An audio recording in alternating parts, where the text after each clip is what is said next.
Mhm. Mhm.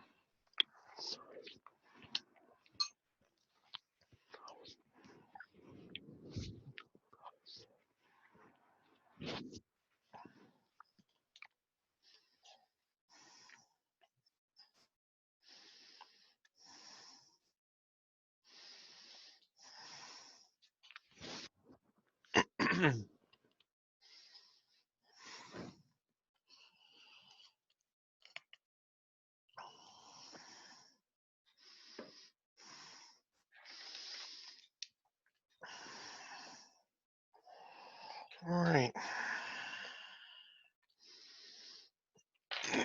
Come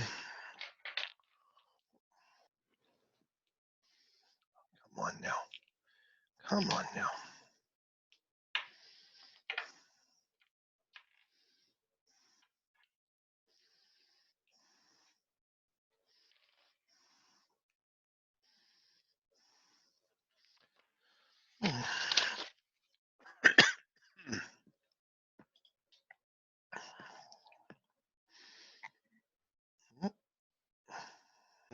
Get to work. And I'm going to take control of your screen.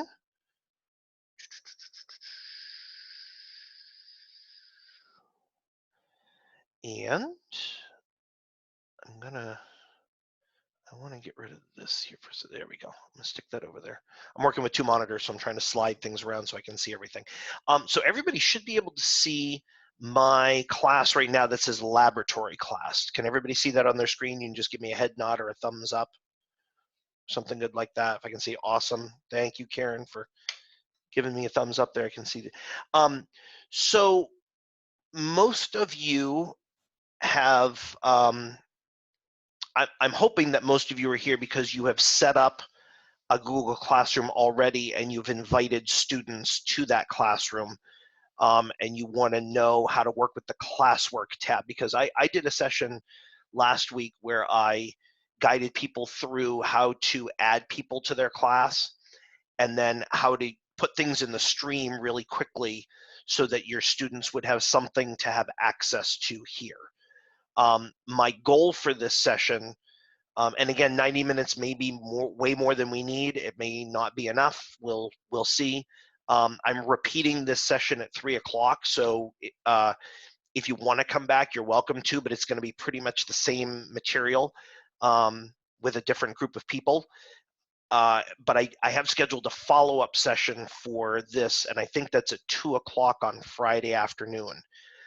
So a follow-up from this session and the one that I'm doing at 3 o'clock to give you a chance to play around with it a little bit between now and Friday, and then we can come back together on Friday if you have any questions or issues or things aren't working quite right or you need more information on how to access things. So my goal today, again, is to work with this Classwork tab at the top of your screen. So in your teacher Google Classroom, you'll have these 4 tabs at the top. I call them tabs. They're really, if you float over them, they kind of function like tabs. So I'm going to be working with the Classwork tab today. So if I click on Classwork, this is where I get to create my assignments that I want my students to be involved with or to engage with, I guess.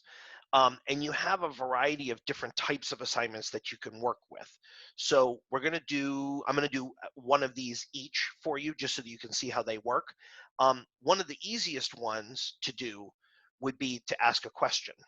So some of you maybe like to do a question of the day, or especially during these uncertain times, you might just want to ask your students like, how are you doing today? Or what did you do for fun yesterday afternoon? Or have you found a cool new thing to do that does not cause you bodily harm or injury, or et cetera, anything like that that might put a smile on your face.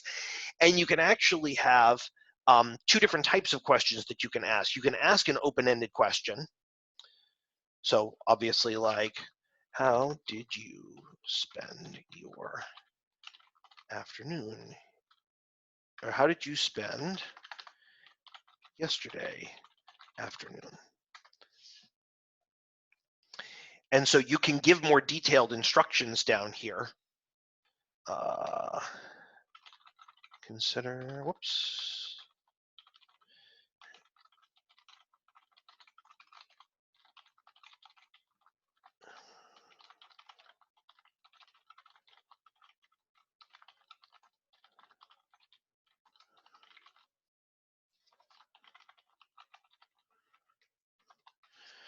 Okay, can everybody see the instructions I've typed in the box there? Okay, so you could be as explicit or specific as you want to be for a short answer. And then, can I get rid of that? Okay, so you can also add you can add a file to this if you want. So you might ask a question of your students like, so I think about it from a visual art perspective. You might want to put up a famous piece of art, a JPEG or a picture that you find, and you want to have students respond to it or react to it. Or maybe you put up a page, a worksheet page, and you want to have them respond to it. So it can either be something that you create in Google Drive, or something that you have a file on your computer if you use any of the Apple suite of word processing, like Pages or a spreadsheet or something like that, or if you use Microsoft, then you can attach a file there. You can link to a web page, so you might want to have your students go to a web page and then respond to something that they see there. Or you can also, depending, and this one's a little iffy, if your students or if your district allows your students access to YouTube. Some school districts do, some do not. Some are changing their policy or addressing that policy right now to make changes to that. But you can attach YouTube videos to any of these questions as well. So you could have your students watch a YouTube video clip, and then you could give them a question to respond to. Okay, this create button, and I do see some of you have your hand raised with, so I'll get to your questions in just a minute. If I could just do a little bit more presenting, and then I'll stop and ask for questions on that. Under create, you can create a document or a slideshow or a drawing or a Google form or something to go with this as well. So maybe your question is related to a document that you've created that you're going to attach to this question. So you can either link something from your Google Drive that you already have made, or you can create something new. That's what these two buttons are good for. Over here on this right-hand panel, this pops up when you're creating your question. Up here where it says for, so let me take a step back just a minute. Google Classroom, I think, is really intuitive in terms of how they've set up a lot of their menus. So I would suggest that a general suggestion is not to read into what any of the menus quote unquote mean for Google, because they usually mean literally what you think they would mean.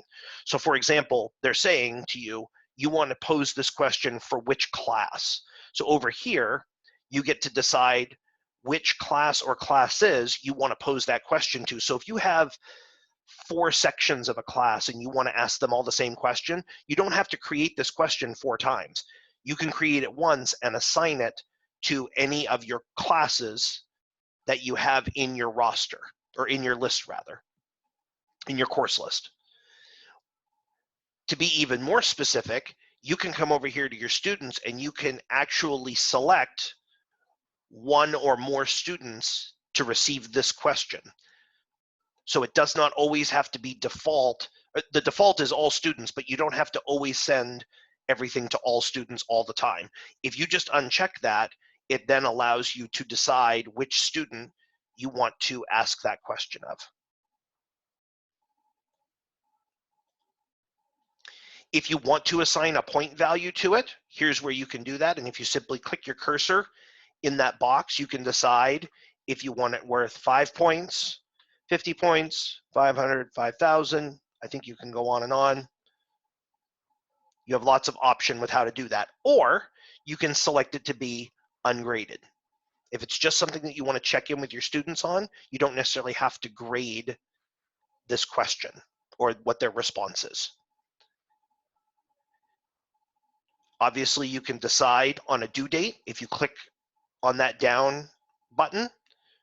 The default is that there is no due date. It's open-ended. They can do it for as long as they want. If you click the down arrow and then click on due date and time, oh, sorry, no, my apologies. Down on that menu, a calendar will pop up. So let's say you want them, let's say you assign it on Monday and you want them to respond to it by Friday. You can click on the date for Friday, and then you can even click on a time if you want them to get to it by 2 p.m. That's an option. So you can set parameters as to how long they have to complete this work. Don't think in a million years that your students can get away with the argument that, well, we're distance learning, so there are no due dates for anything. Google Classroom has it built right in. You can totally do any of your due dates. Some of you may be using a lot of assignments or creating a lot of assignments, in which case you may want to assign this to a topic. So I'm going to create a topic.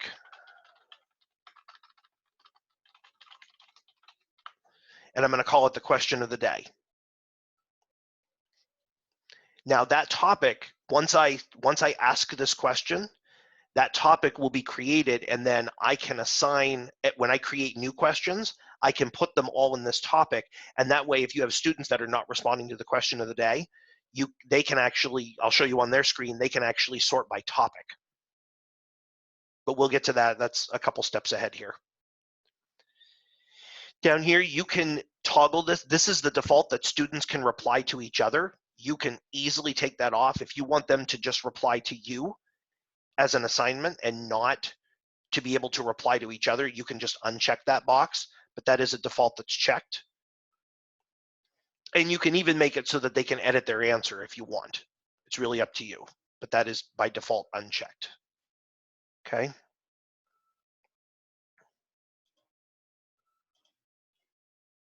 I'm going to make this no due date just for fun. And I'm going to make it worth 1 point. And let me see, why can't I ask that question now? Oh, because I didn't have any students selected. So once you've set all of your parameters over here on the right-hand panel, and you've asked your question and you've given your instructions, which again, instructions are optional. You can just ask the question and they'll give you a short answer. It'll give them a short answer box. And I'll show you what that looks like in just a minute. Up here, all you have to do is click ask. But if you're not quite ready, let's say you've started it and you want to make it as a draft, you can actually save it as a draft if you're not quite done with it yet. Or you can schedule it to be assigned later on. So you could sit down and write 20 questions of the day for the next 20 school days, and you could actually set up a schedule that they would automatically populate in the students' view, one a day for the next 20 days if you want. That's a little advanced. I mean, it's not that crazy advanced, but we're just going to pretend that we want to ask that question. So now you'll notice in your Classwork tab, your question, here's your topic, and over here on the left-hand panel are where all the topics will pop up. So you can search quickly by topic as well if you want. I only have one topic created right now. That's why there's only one on the list. But if you create 50 topics, they'll all line up over here on the left-hand panel. So now let me switch over because I want to show you the student screen now. So let me move this back over here. So now I want to, so notice now that says stream was updated. Can you see that screen now? It says stream was updated. So that's because I posed a question. I created a question there.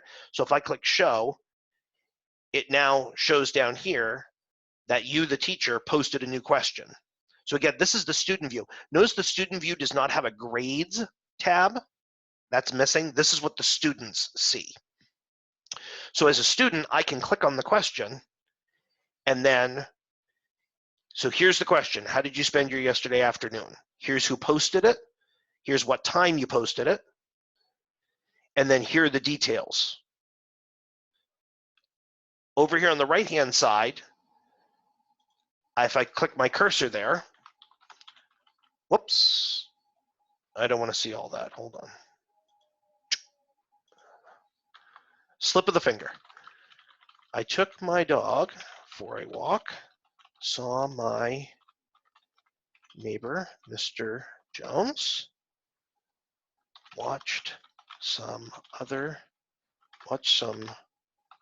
squirrels play, and saw some pretty flowers. Okay, so there's my answer I've created. And then if I click turn in, it's going to get bounced back to you, the teacher. So I'm going to click turn in.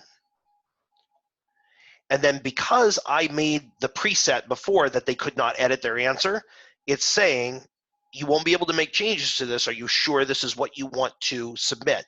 So it gives your students the opportunity to say, oh, I forgot a detail. I want to go back and add that in. They can put their cursor back there and they can finish whatever their answer to the question is. But I'm going to pretend, yes, I'm good. I want Mr. Anderson to see this. Okay.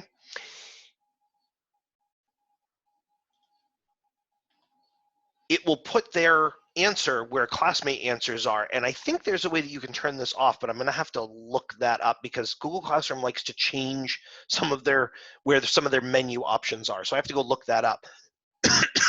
But again, in the student view, they get to see their answer compared with other people's answers as well.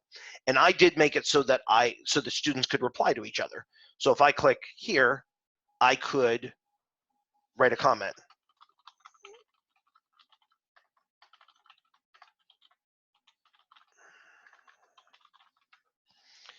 And then over here, you just click the little paper airplane and it posts a reply.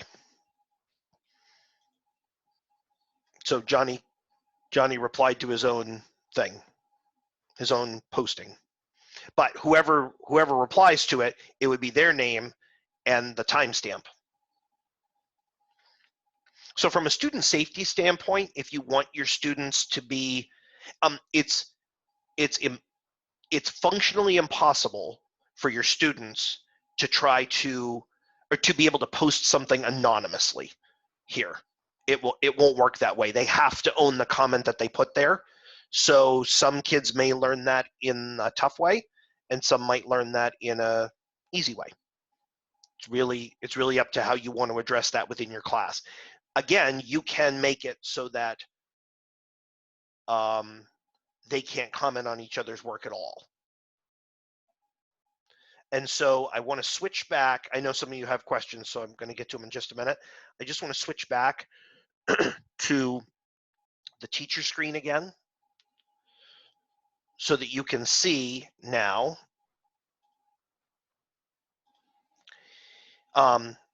If I come over to, if I refresh this screen, so now I can click on this question. Am I in the right? Hold on. Yep.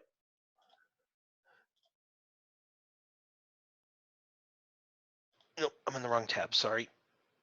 So if I click on the question, it tells me what the question was, gives me all the details about it, and then it says that I've assigned it to 2 people.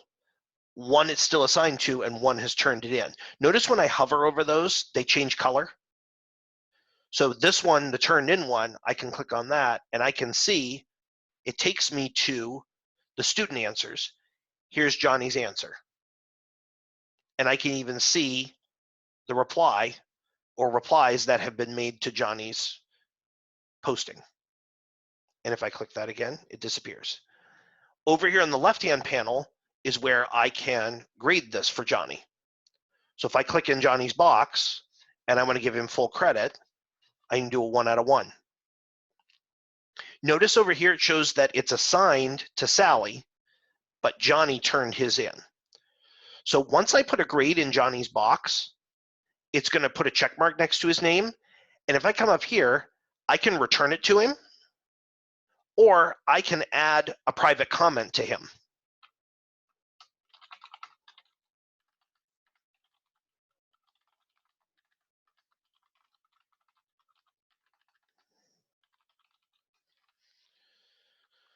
Oops.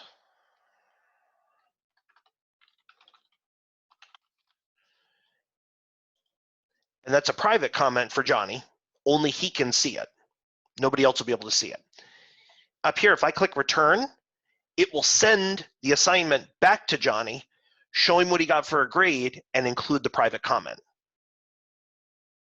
So I know that's a lot to go through, and I'm happy to go through another. I can post another assignment and walk through that whole step again, but I'm going to stop sharing. I'm going to go ahead and return this to Johnny, and we can look at what that looks like in just a minute.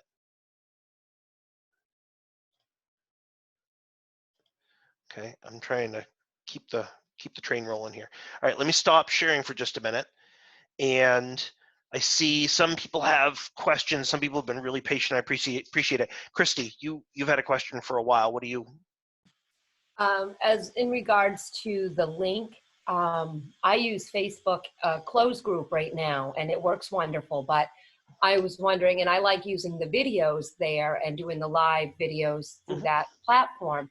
Can I link those videos into my Google Classroom? You should be able to. The one thing that you're going to want to just check with your district tech coordinators on is whether there are any filters in place in your district setup in the machines that would set up like a firewall that would forbid students from going to a certain site or whatever. Some districts have it set up that kids can't go to Facebook. Yeah. So you could be prohibited there. But yeah, I think if you just check with your district tech people, they should be able to let you know whether. And again, I think there's some changes going on, excuse me, in terms of policies at the local level to try to be a little more accommodating for what we're all in now for a situation. So does that help, Christy?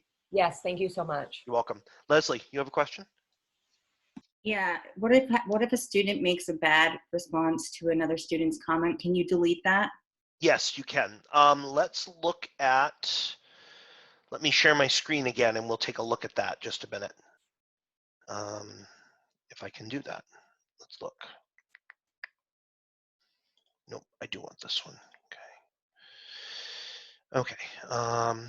If you, so I have the student answers here. So let's say that Sally Smith made a really nasty comment about Johnny's posting. Okay.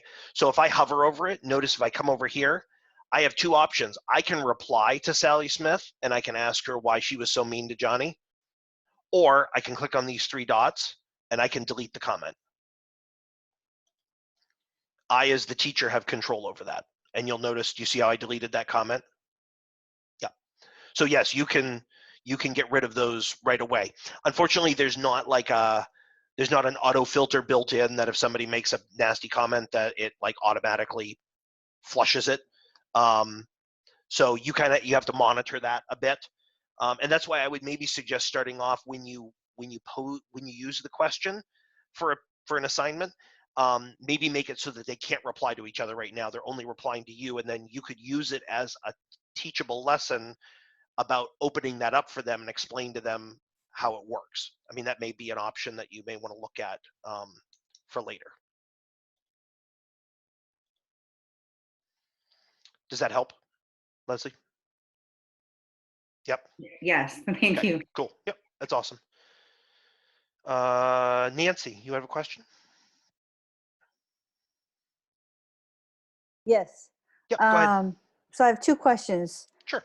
In reference to the students that can reply to each other, are they able to see the other student's answer before they give their answer? So this way they're not copying off of someone else, or do you know what I mean?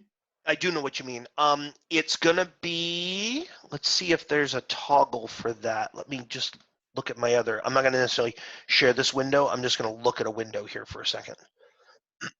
And I just have some students that like to borrow other people's answers to their questions. No, you don't have students that do that. That's crazy. I don't believe that in a million years. All right, let me look here. Hold on. If I go back to the question and I edit the question.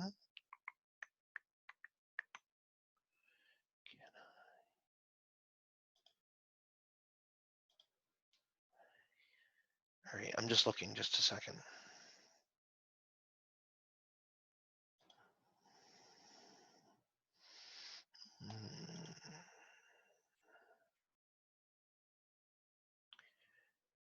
It appears as if they will be able to see it as soon as somebody submits it. Okay. I don't see a toggle for that right away, but maybe somebody in the room here in the collective knows how to do that. That it seems to be as soon as they submitted it, it goes up there. So for now, maybe just be aware of that as being a Okay. limitation to this to start Okay. off with. Okay, my second question is, Sure. can we still reference your last week's your last week's Google Classroom and go back to it back and forth, or is that no longer out there? You know, from Oh, you mean the recorded session that I did last week? Yeah, as soon as it'll be, I'm going to put this in the chat box for everybody. The Maine Department of Education has a YouTube channel. So if you go to YouTube and you search, Maine, MAINE, DOE, COM, just as I typed in the chat box, that's a YouTube channel. That's the official YouTube channel for the Maine Department of Education. There is, believe it or not, a Maine Department of Education YouTube channel, but that's not ours. That's somebody else's. I have no idea who or why, but that's not ours.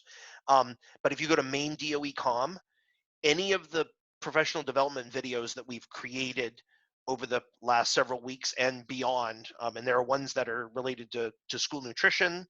I know that my social studies colleague, Joe Schmidt, has been putting a lot of things up there. We're all trying to get those uploaded, but there's a limited number of people at the department right now to cover all of that. So there's only a few people uploading videos, and there are a lot of videos coming in every day.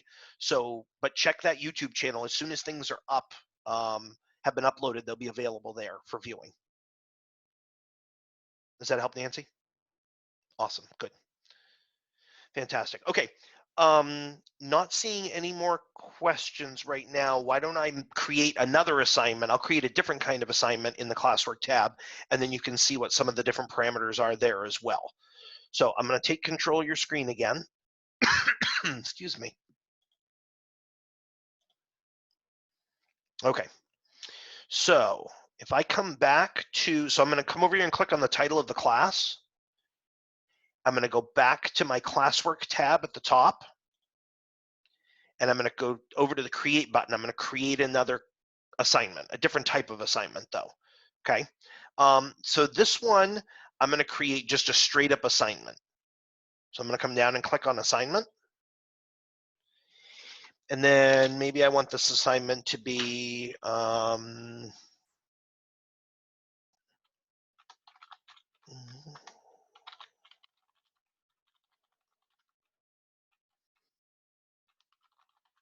different types of music, because I'm a music educator. So I'm going to go with a music format for this one. So down here in the instructions, again, optional, but I want to be specific about what I'm assigning them.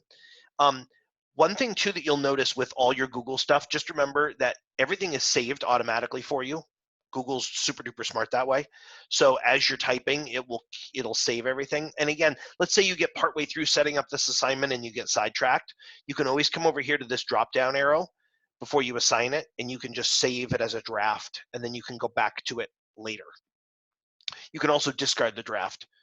This is garbage. I don't even want to use it, so I can get rid of it. Okay. Or you decide you wrote a better assignment and you don't want to use that one anymore. Okay. Listen to at least 3 different styles of music. List 4 to 5 characteristics of each piece. Comment on which is your favorite and why. So I've given 3 explicit instructions there, right? Listen to at least 3 different styles of music. Listen to, or how about 3 different pieces in different styles. List 4 to 5 characteristics of each piece, and then comment on which is your favorite and why. That's my assignment. Again, if I want to have them comment all on the same pieces, I could come over here to my add button, and I could actually link, or I could upload mp3 files if I wanted. I could link them to, or I could provide web links to the audio that's available online. If I happen to have the files in my Google Drive, I can go to my Google Drive and attach them right there. Or if I find them on YouTube, I could attach them as a YouTube link. Again, I have those 4 options, okay? Or likewise, I could create whatever it is that I wanted to create for a Google document or slideshow or a spreadsheet or a drawing or anything like that, if that went along with that assignment. Over here in my right-hand tab, you'll notice that everything's the same as it was before when I was asking a question, except I have a new one at the bottom, which this is relatively new to Google Classroom, which is really cool.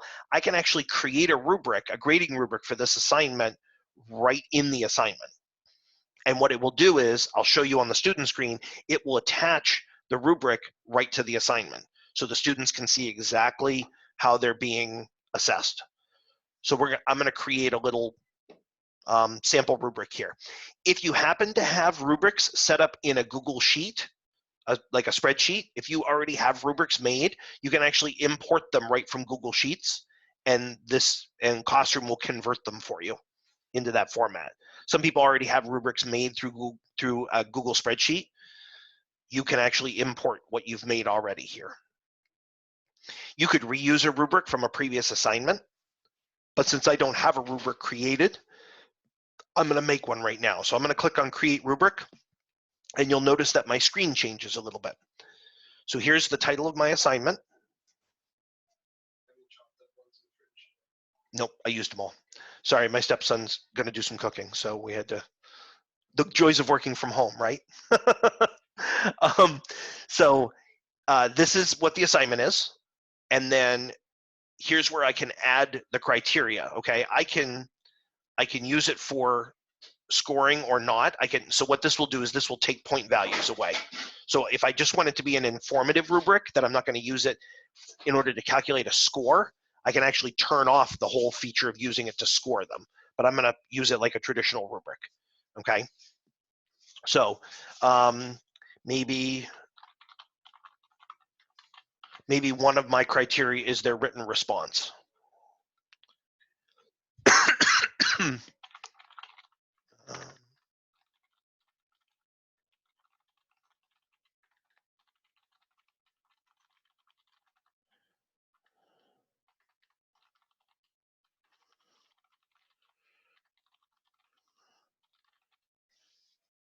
Okay, so I gave the criteria a title and a response. You do have to give the criteria a title, because how else is the rubric going to know what the category is, right?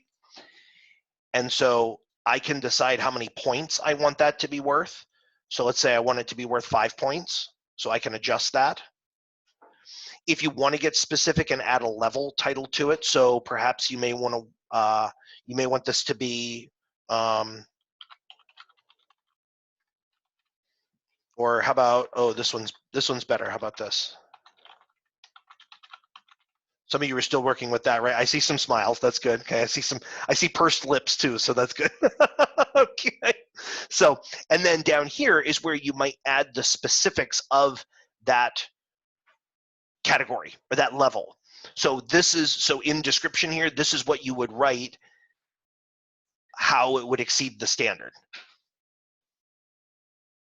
So all the different sub-criteria, I guess, that you would use to describe a piece of writing that exceeds the standard. If I click my plus sign over here, it will add another column. So I can then do 4 points. I can give this, I can have a new column for 4 points, or it doesn't have to be 4 points. It can be 3 points. It can be 5 points, 3 points, and 1 point if you want, or 0 points. Or you could have it be all or nothing. It does require a point value, though, if you're going to add that. So then down in this description, that's where you would type what meets the standard example looks like, all the different subcriteria, et cetera, and you can keep adding columns.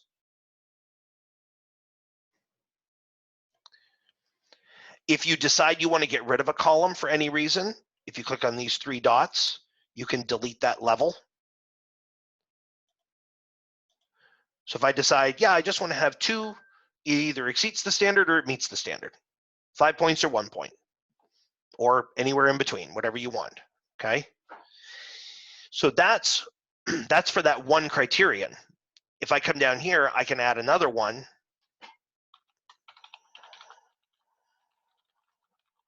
If some of you assess the length of the writing sample, which we know is not very good pedagogy at all, but very good practice, but let's say you do. You can give the criterion a description, and you can go through the same process here to set up a multi-level rubric with different point values and different level titles, et cetera, et cetera. Once you're done creating all of that, if you come back up to the top, so once you have your rubric the way you want it, and you can go back and edit it too. So it's not like a one and done, you have to do it right the first time. You can always go back and edit things. If you come up here and click save, it will, whoops, I must have left something. Oh, okay. I'm just gonna get rid of this jobby. I'm just gonna have one criterion for this rubric. Bad teaching, I know, but I'm gonna go for it. So if I click save, notice down here on the right-hand side now, it has attached the rubric that I created. And if I hover over it, it kind of grays out the box a little bit. So I have created this assignment. I've assigned it to my students. I've given it a point value. Probably would be good if my point value, though, matched my rubric, don't you think? See? So that's something that you may want to just be aware of. You can have it be worth 5,000 points, but if your rubric only goes to 5 points, your students may wonder where the extra 4,995 points are coming from. Again, I can create a topic, so I don't want this to be a question of the day. I want this to be this is a music critique category or topic. So I've created a new topic. Once I click assign, it will appear under its own heading. So notice now I have this topic over here for question of the day. I have a music critique topic, and then on the left-hand column, notice now I have two topics in my list that I can sort from.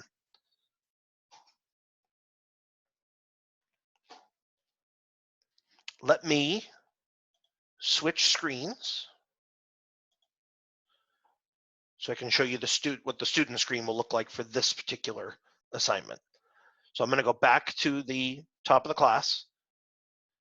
I'm going to refresh that page just in case, make sure I have the newest stuff. And notice now in my stream, it says, Mr. Anderson posted a new assignment. Everybody can see the screen, yes? Head nods, okay, good. I'll make sure I could, you were looking at what I was looking at. If I click on that assignment, notice that it gives me a chance to add files to my, you can have your students write their response in a Google Doc, and then they can just add it to this assignment. And I didn't do that ahead of time, so I'm not gonna walk through all those steps, but you're all smart people, you can imagine what that would look like. But I'll show you what the buttons are that go with that in just a second. So, here's the title of my, the title of my assignment. Here are the instructions. So I can look at the rubric if I click this down arrow. So it shows me that I have a rubric attached to this. If I click that down arrow, it shows me if I had written my specific descriptors in here, then it would tell me what qualifies as a 5, what qualifies as a 1. Over here for my work, obviously it's asking me to create a written piece of work. So I can click on this button and I can either attach something from Google Drive. I can attach a file from my computer, just like when you set up the assignment. It gives you the same functionality. Or I can just create a new Google Doc and I can write my assignment out. Why don't I do that? just for fun. So notice it says creating. It's creating a Google Doc. Check this out. It's so cool. Watch this. If I click on this Google Doc now, notice that at the top, the title of the document is my name, or the student's name, and the title of the assignment. No longer will we have submissions that don't have names on them. Ah, yay! Right? So I can, there it is. There's my assignment. If I come up here, check this out now. I have a turn in button. I can submit this assignment right after I create it. I can type my answers. I can click turn in. And then check this out. There it is. I turned it in. And if I click on student work, oh, I guess it's in my, did it switch? Oh, it switched over to my teacher view. Sorry. If I come back to student view, so I submitted it already. Let's see if I refresh this, if it'll say that I turned it in. They can converse with you. They can send you a private message, and you can private chat back and forth about an assignment. And Google's really great with these little pop-up menus too. They're good at helping with reminders to you and your students of how to navigate all of this. So this is a private comment attached to this assignment. So I did my work. I already turned it in, but I'm going to turn in here. So if I click the turn in button, if I forget to do that, it's going to say, are you sure you want to turn this in? Click turn in. I can unsubmit it if I want. I don't know if that's a feature that you can turn off in Google Classroom. It may be something that you have to learn to live with for right now.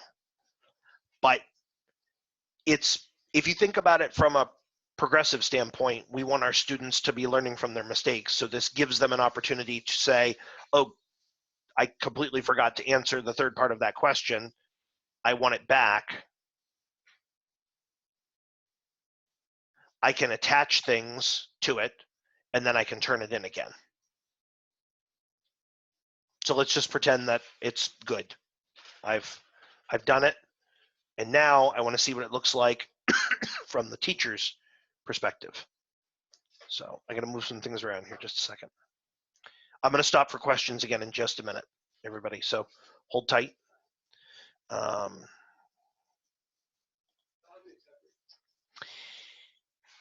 All right, I need to refresh my view here. If I click on this assignment,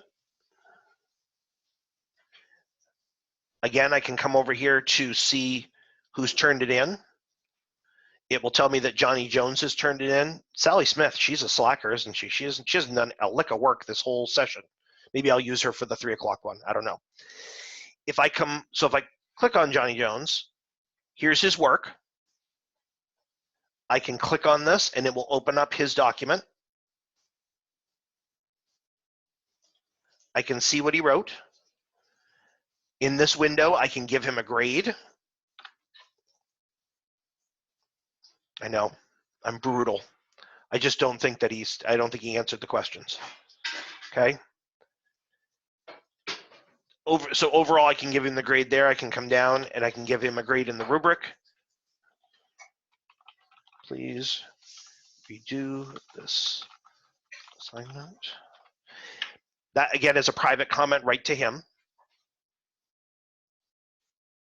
I can post that. That's attached to this, what he's going to get back. If I come up here and I click return, that's going to send it back to him.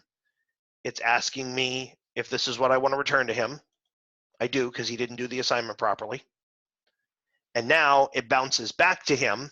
He'll get an email notification, and then he can access what you just did, look at what he did wrong, read your comments, and then he can redo the assignment or edit it. And that all happens pretty much through their email and through what their portal looks like.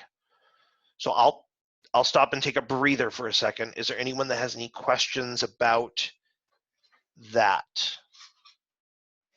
You probably have a million questions, but hopefully I hope I'm going through at a pace that is allowing you to at least see how it's done so you can then go play with it later. Head nods, thumbs up, thumbs down, everything's okay. Okay, good. Any questions on that? Any on creating an assignment like that? I'm looking. Going once, going twice. Okay. Let's do a third type of assignment, shall we? Let's do a third type of assignment. So, nope, I'm in the wrong screen. Hold on. I shared the wrong screen. There we go. There we go. All right. So if I come back out of here, how do I get out? Oh, it's because it, oh, no. I can get out of there, okay. So if I come back to my class, click on the class title to bring me back to the stream one more time, that's like home base. If I click on classwork, click on create, and now let's say I want to make a quiz. I come down to quiz assignment, click on quiz assignment, and now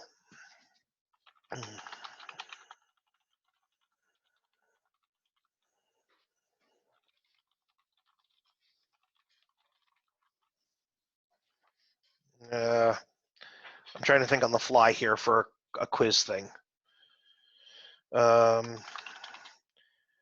Chapter, let's do math or pre-algebra,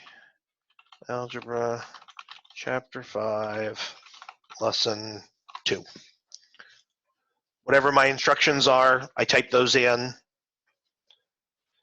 Okay, down here I can, what it's done is it's created a blank quiz for me in Google Forms.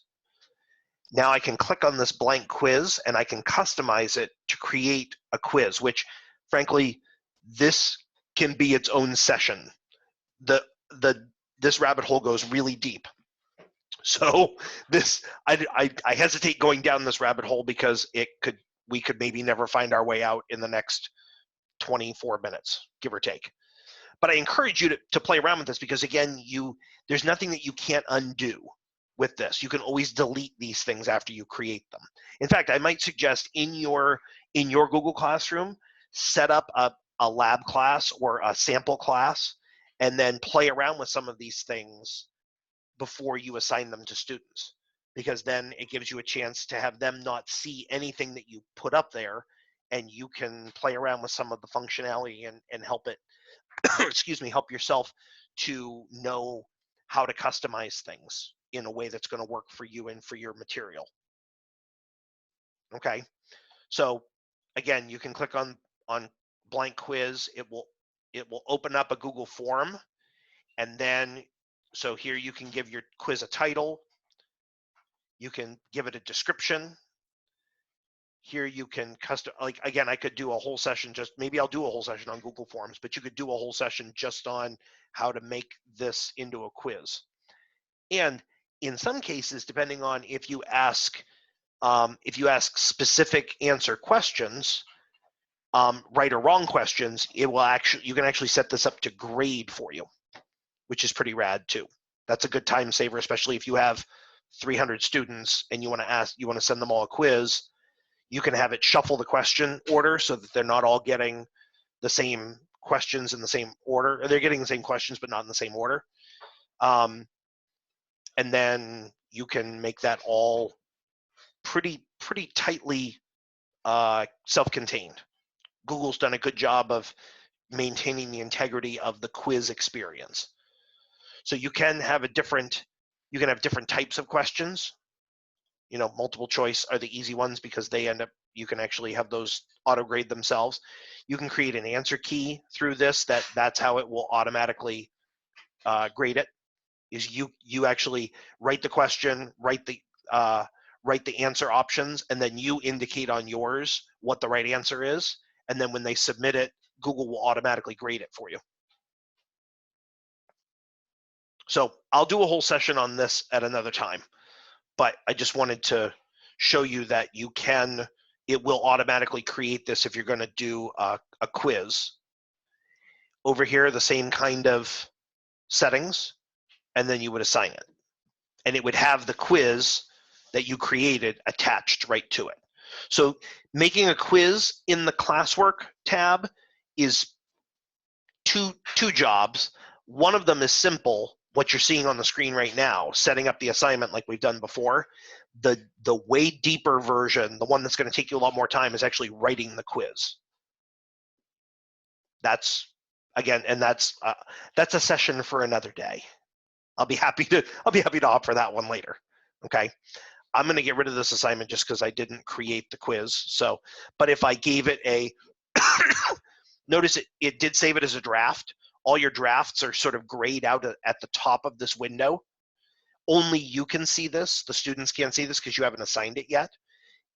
You can always open the draft back up by clicking edit, or you can delete the draft. I'm just going to get rid of it because I decided that I don't want that assignment anymore. And it disappears. It's gone. All right, I'm going to stop sharing screens for a second. I see some activity in the chat window, so I'm just going to take a peek there real quick. Oh, okay, so we're wondering about like putting up forms and stuff. There's a really great YouTube video on how to convert PDFs into fillable, editable worksheets, which is pretty rad. Let me see if I can pull that link just a second. I got to pick the right window here. Hold on. Here we go. Yep, somebody turned me on to this on social media last week, I think. I'm going to put it in the chat box for everybody.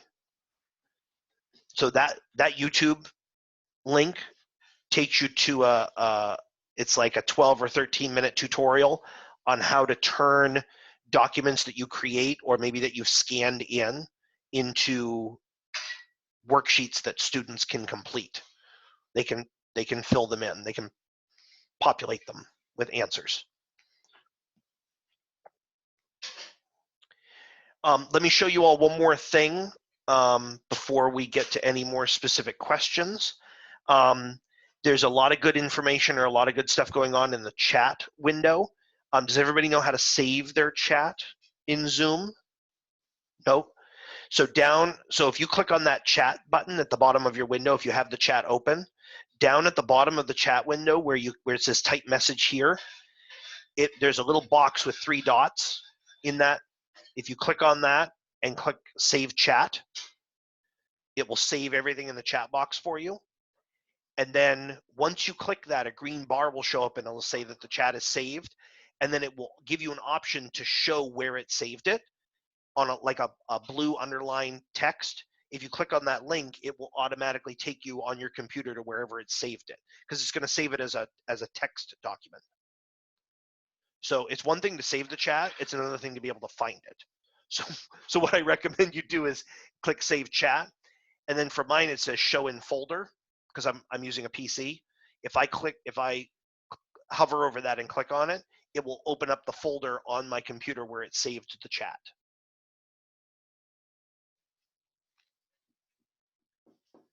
All right, I'm going to stop yammering for a second, give everybody a chance to think a little bit.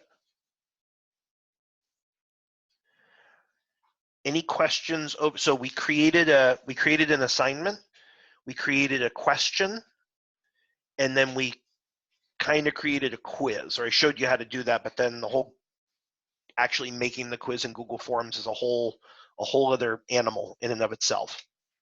That I'll be happy to offer something on that maybe next week. I'm full up this week for slots, but I could create something next week for that. Thumbs up or thumbs down, would people be interested in making a quiz Awesome. Okay. Then I'll put it on my, I'm going to write that down right now on my list.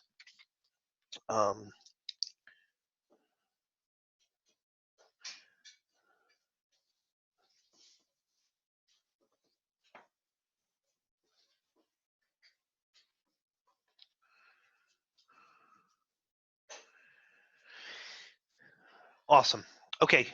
So I have 2:14 by my clock. So we still have about 15 minutes if we want it. Is there anyone that has a question or wants me to show them again how to do something, or how to create something different, or use something that's specific to your discipline? You want just have an opportunity to go play? Go ahead, Anne. So one of the issues that I'm having a lot of is that sometimes I'll attach assignments as PDFs. Sometimes I have them made in Google. Sometimes it will let me have them make a copy for themselves. Sometimes it won't. So kids are really confused, and I'm kind of don't know how to help them, I guess. Yeah, so Anne brings up a component that I didn't touch on quite yet. On the student side of an assignment, if you attach a PDF or something, it will, when you set up the assignment, okay, let me share my screen again. I think I can do this pretty quickly. Nope, I want that one. All right, let me see here. If I go here, I'm going to create an assignment, or nope, sorry. I'm going to just add, this is a new one. I'm just going to add some material. I have a PDF that I want them to read. Something I want them to look at, okay?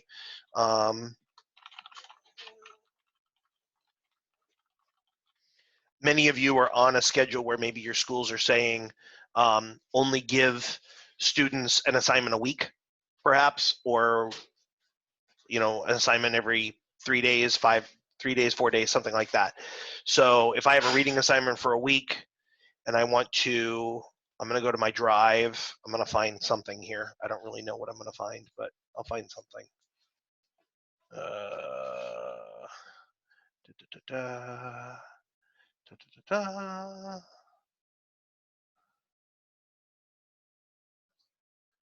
How about, here we go. Nope, I'm going to pick a PDF. So if I click add, so I've selected a PDF out of my drive. Now this should make it so that they can all access it. If I were to add a drive, wow. My stepson created something that smells really good. I hope it tastes as good as it smells. I'd love to, I wonder if he'll save me some. Wink, wink. Nope, he says nope. Let me see if I can add a Google Doc now. Okay, so I have a Google Doc that I created, and then I have a PDF that I created. Oh, what's it telling me here? I have permission to share that. All right, well, that's fine. So if I click post now, these are things that I wanted them to read. Oh, okay. Then I'm just not going to bother with that. Click post.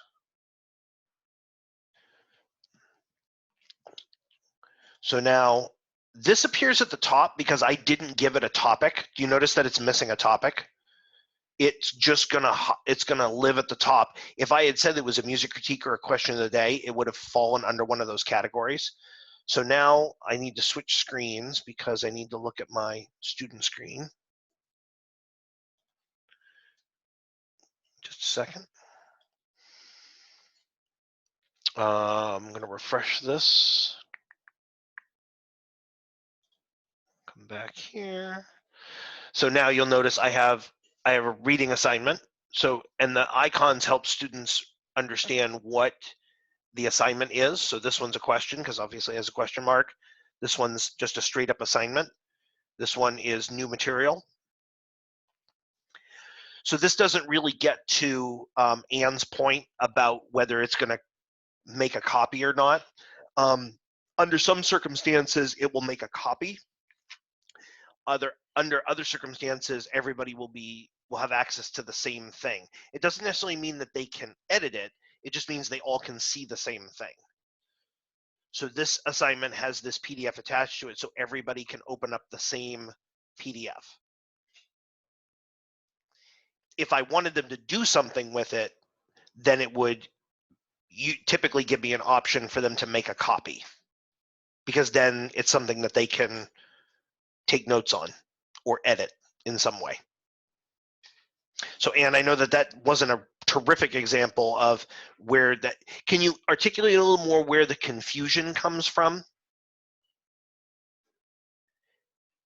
Is it when it makes a copy, what happens to it, or? I think what's happening is that sometimes I have time to make the assignments on Google, which allows me to instantly make a copy for them, so they don't have to do that part. But then there are times where I have things on PDFs that I just want them to use and then type either on it or somewhere else, and that's, I think, the struggle for them. And I think maybe if you watch that YouTube video that I put the link in for about how to convert PDFs into something that students can edit, maybe that will help to bridge the gap for you. Yeah, because it's definitely time consuming otherwise. Oh, I think absolutely. Yep, okay. Totally understand. And know, everybody, that's a lot of the setup for this stuff is time consuming. It's just like setting up Infinite Campus, or, when you need to put in all your assignments, you need to set up your online grade books and all that stuff. It's time consuming to set it up, but Google Classroom gives you a lot of opportunity to reuse a lot of assignments and reuse rubrics and reuse. So in theory, once you create it, you can use it again and again and again. And it just creates a library in your Google Drive of all your different assignments that you've created. And in theory, if your school decides to continue using Google Drive as a component of your instruction and assessment model for your district or for your school, then you'll have a lot of this stuff. You're going to be spending some of this time that you don't normally have creating and populating all of this, so that you have extension activities and enrichment things, and or even straight up linked assignments to what you're doing in your live classroom once we get back to that, versus what you want your students to have access to asynchronously outside of your classroom. So a silver lining, even though we love our students and we wish that they were with us right now, a silver lining to this might be that you can take some of this time, and I feel, this is my feeling, I feel that you have a very good, valid explanation for using this as professional time to set this up, because if there hasn't been an expectation before now, and all of a sudden this is an expectation, then I think that you have a very valid argument for professional time to be setting up your Google Classrooms and creating assignments and all of that. Because this is learning for you just as it is for what you're trying to provide for your students. That seems like a fair argument, don't you think? Head nods, yups, awesome, good. Okay, before we leave, I want to make sure that you have the link to the Google form that you can fill out to get your professional development certificate for this session. So let me grab that link just a second.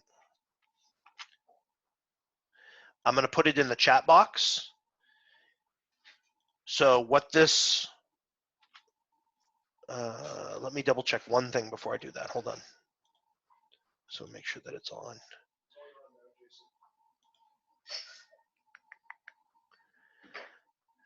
Yep. So in theory, this worked well for me last week.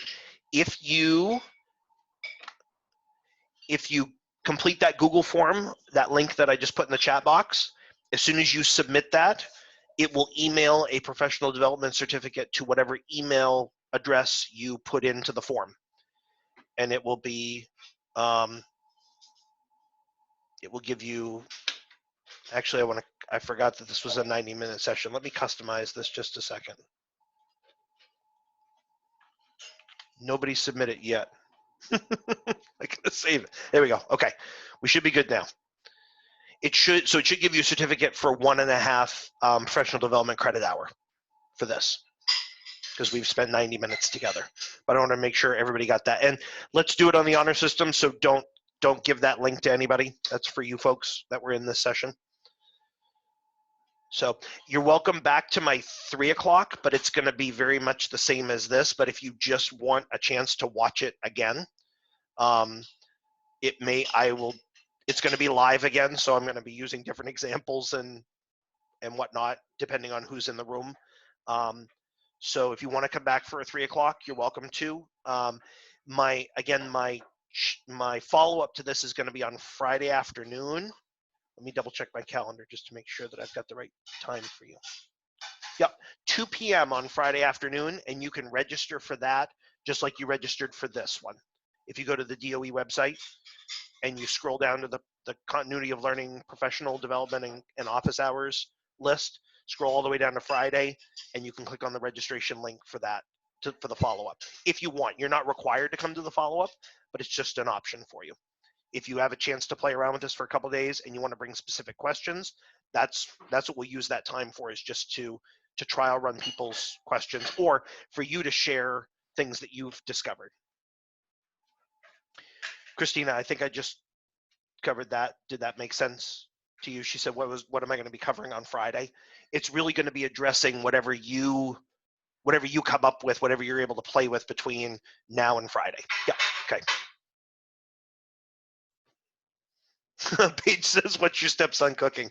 What did you make, Isaac? You had hash browns and fresh onions, chili,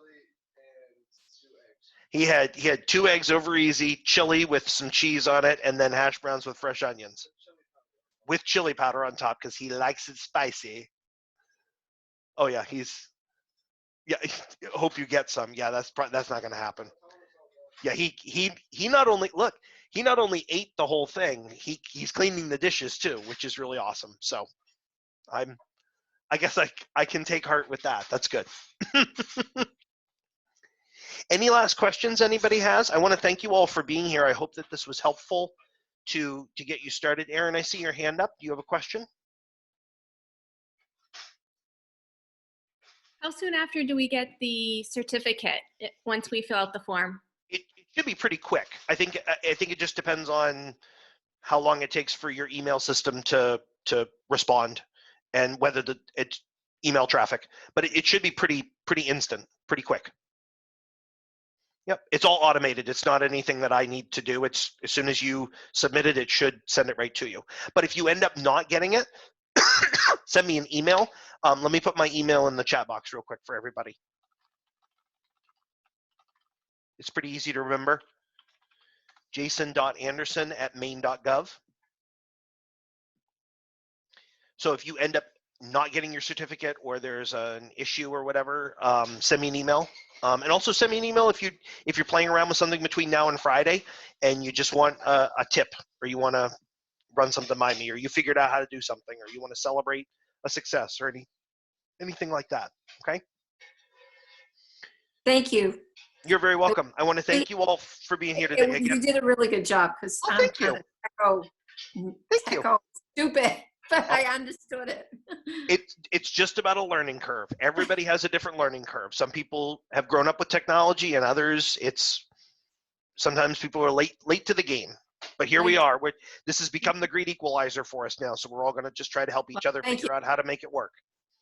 You're welcome, Karen. And thank you to everybody for being here. Again, I hope this was helpful.